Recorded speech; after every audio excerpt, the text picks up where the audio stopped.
পৃথিবীর একটা গোষ্ঠী মনে করে মেয়েদের সাথে শয়তানের সম্পর্ক সবচেয়ে গভীর, এবং শয়তানের যারা পূজারী, শয়তানকে নিয়ে যারা চর্চা করে, তারা মনে করে শয়তানকে কাছে পাওয়ার একমাত্র রাস্তা হচ্ছে অশ্লীলতা। এই জিনিসটার আমরা বাস্তব প্রমাণ দেখতে পাই বর্তমানের অ্যাপস্টিন ফাইল যখন আমাদের সামনে ওপেন হলো। তখন 2020-এর দিকে যখন নেটফ্লিক্সে এই অ্যাপস্টিন নিয়ে একটা সিরিজ তৈরি হয়, তখন পৃথিবীর মানুষ প্রথম জানতে পেরেছিল এরকম কিছু কুৎসিত আচরণ বড় লোকেরা করে থাকে। কিন্তু এটা যে আসলে আরো কত ভয়াবহ সেটা আমরা সবাই জানতে পেরেছি কবে?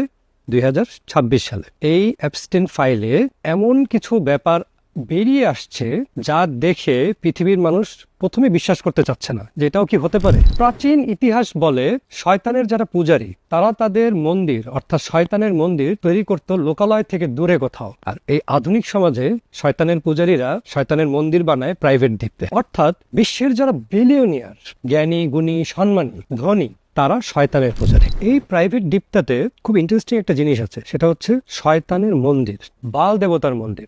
এই মন্দিরে তারা প্রতিষ্ঠা করেছে বাল দেবতাকে, যেই বাল দেবতা হচ্ছে প্রাচীন আরবীয় এক শয়তানের প্রতীক। সে ছিল উর্বরতার দেবতা, বৃষ্টির দেবতা। বাইবেলও এই বাল দেবতা সম্পর্কে নিষেধ করা আছে, সাবধান বাণী দেওয়া আছে বাইবেলও। আমাদের কোরআনে সূরা সাফফাতে 125-126 নম্বর আয়াতেও বাল দেবতা সম্পর্কে সাবধান বাণী উচ্চারণ করা আছে। যেহেতু তারা শয়তানের পূজারী, যেটাতেই নিষেধ তারা সেটাই করবে। বাল দেবতা খুশি হয় মানুষ বলি দিলে, এবং তার খুব পছন্দ হচ্ছে নিষ্পাপ রক্ত। এখানে আরো কিছু অস্বাভাবিক অবিশ্বাস্য ঘটনা ঘটতো, যার একটা হচ্ছে তারা জেনেটিক্যালি মডিফাইড বাচ্চা জন্ম দেওয়ার চেষ্টা করেছে। তারা চাচ্ছিল সুপার হিউম্যান তারা জন্ম দেবে, কারণ তারা মনে করে এই যে মানব সভ্যতা এটা ঠিক পারফেক্ট না, এটাকে ইঞ্জিনিয়ারিং করা সম্ভব। এগুলি কোনোটাই প্রমাণিত সত্য না। তবে এটা সত্য, শয়তানের পূজারীরা পৃথিবীতে একটা সিক্রেট সোসাইটি তৈরি করে রেখেছে। এরকম সুপার ইন্টেলিজেন্ট মানুষ তৈরি করার প্রজেক্ট হচ্ছে এপস্টিন ফাইল আমরা পেয়েছি, যারা জেনেটিক্যালি মডিফাইড সুপার হিউম্যান তৈরি করতে চাচ্ছে। বিষয়গুলি অনেক বেশি ডার্ক। আমাদের বুক অফ শয়তান পার্ট 1 20 খণ্ড পড়লে আপনারা জানতে পারবেন কিভাবে সেই প্রাচীনকাল থেকে সিক্রেট সোসাইটি শয়তানের উপাসনা করে আসছে।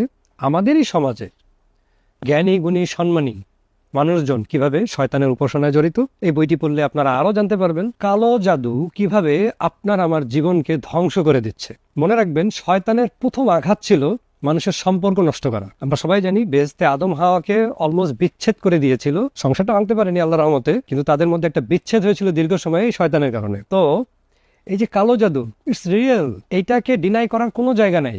আধুনিক সময়ে আমরা কালো জাদু দ্বারা প্রভাবিত। সেই প্রভাবটা কি, কেন, কত দূর, সেই জিনিসগুলো জানতে হলে